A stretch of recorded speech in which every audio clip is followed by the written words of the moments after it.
Next है आपका types of government. 3 main types of government है। डेमोक्रेसी। डेमोक्रेसी क्या है? डेमोक्रेसी में पीपल आर सुप्रीम, लोग सबसे ऊपर है, क्योंकि लोग ही चुनते हैं, इलेक्शन होते हैं, लोग अपने रिप्रेजेंटेटिव्स चुनते हैं और वही रिप्रेजेंटेटिव्स हमारे बिहाफ पे डिसीजन लेते हैं। It is the people who give the government the power to make decision and enforce law. क्यों? क्योंकि ये लोग ही हैं जो गवर्नमेंट को पावर देते हैं कि वो डिसीजन बनाए और लॉ को लागू करें। They do this through election in which the electors vote for the government from the number of political parties. अलग अलग पॉलिटिकल पार्टीज़ होती हैं। अभी हमारी कंट्री में भी इलेक्शन चल रहा है, बीजेपी है, कांग्रेस है ना। तो लोग जाते हैं इलेक्शन में, वो जिसके भी कैंडिडेट को चुनना चाहते हैं, जिस पार्टी के कैंडिडेट को चुनना चाहते हैं, या बहुत लोग कोई पार्टी से नहीं अकेले भी खड़े होते हैं, उन्हें इंडिपेंडेंट करते हैं, उनको वोट दे आते हैं, वोट दे देते हैं। अब people vote for particular candidate and elect them as their leader. तो जिसको जिस जगह से ज़्यादा वोट मिले होते हैं वो वहाँ पे लीडर चुना जाता है, और जिस पार्टी के सबसे ज़्यादा लीडर चुने जाते हैं, मेजोरिटी जिसको मिलती है, वही गवर्नमेंट बनाती है।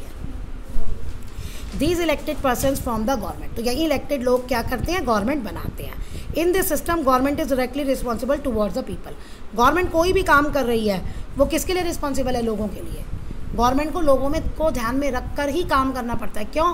क्योंकि अगर वो लोगों को ध्यान पे नहीं रखेगी तो जब नेक्स्ट टाइम इलेक्शन होंगे तो लोग उनको वोट नहीं करेंगे, फिर कोई दूसरा आ जाएगा गवर्नमेंट में, कोई दूसरी पार्टी आ जाएगी, कोई दूसरा आ जाएगा गवर्नमेंट में, फिर उसकी गवर्नमेंट बन जाएगी।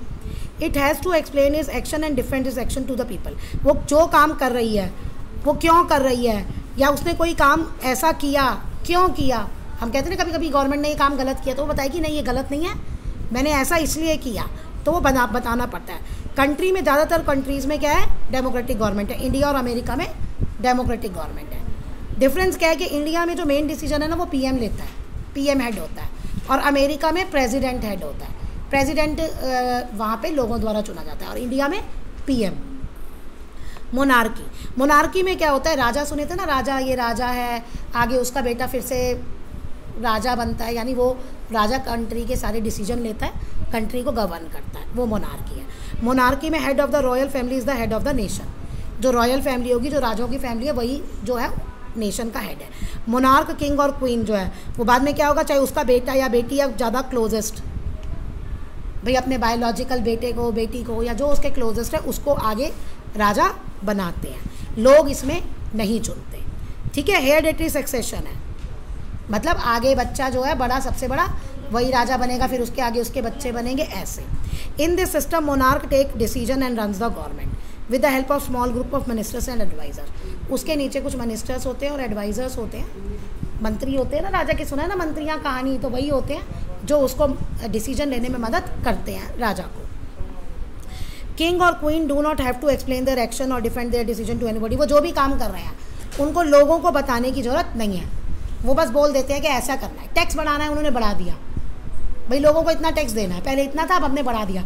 अब ये नहीं बताएंगे क्यों बढ़ाया, क्या है, वो आपकी जवाबदेही उनकी नहीं है, अकाउंटेबिलिटी उनकी नहीं है। मोरक्को, सऊदी अरेबिया और जॉर्डन में अभी भी मोनार्कियल फॉर्म ऑफ गवर्नमेंट है। एग्जाम्पल याद कर लेना कहाँ कहाँ है। डिक्टेटरशिप। अब डिक्टेटरशिप इज़ लाइक मोनार्की, लेकिन डिफरेंस ये होता है कि मोनार्की में तो राजा होता है ना, आगे राजा का बेटा। डिक्टेटरशिप में कोई भी हो जाता है कंट्री का हेड, ठीक है।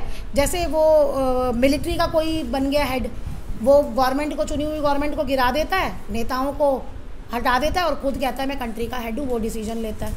चाइना में भी है, ठीक है। इराक में भी है मोनार्की। अभी आया था ना, इराक के प्रेसिडेंट को मार दिया, वो कहते मार दिया या उसका हेलीकॉप्टर क्रैश हो गया अपने आप, पता नहीं, लेकिन वो भी वहाँ पे डिक्टेटरशिप थी, लोगों ने नहीं चुना था, जो मेन था ना पावरफुल, उसने खुद को वहाँ डिक्लेयर कर दिया था।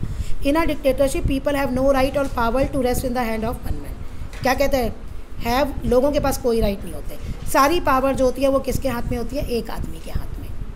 That is there is single ruler with absolute power. एक ही रूल करता है और सारी पावर्स उसी के हाथ में, उसने जो कह दिया वही होगा, उसने जो कह दिया नहीं होगा तो वो चीज़ नहीं होगी। Most dictator gain power through military take over by seizing leadership from existing ruler. कैसे डिक्टेटरशिप आती है?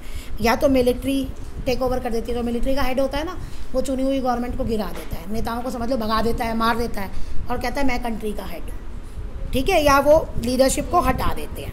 इस सिटीज़न में सिटीजन्स को कोई क्वेश्चन नहीं है कि वो गवर्नमेंट के बारे में कुछ पूछे या गवर्नमेंट कैसे काम कर रही है, लोग कुछ भी नहीं पूछते इसके बारे में। Citizen is not the master of his fate, कहते हैं उनके लिए कुछ भी करना होगा, वो खुद के मास्टर नहीं है। अभी डेमोक्रेसी में तो हम खुद के मास्टर हैं ना, गवर्नमेंट को हम बोल सकते हैं कि भैया आप ये रूल ले आओ, हमारे लिए ये फ़ायदा है, तो गवर्नमेंट ला भी सकती है, लेकिन यहाँ ऐसा कुछ भी नहीं होता।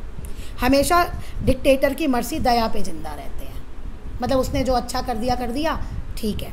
जनरल परवेज मुशर्रफ पाकिस्तान का और सद्दाम हुसैन इराक का इसके एग्जाम्पल है डिक्टेटरशिप के। अब ये नहीं है, अब नहीं है, लेकिन पहले थे। इन्होंने ये मिलिट्री से थे, मिलिट्री के हेड थे, तो उन्होंने चुनी हुई गवर्नमेंट को हटा दिया, नेताओं को हटा दिया और खुद कंट्री के हेड बन गए।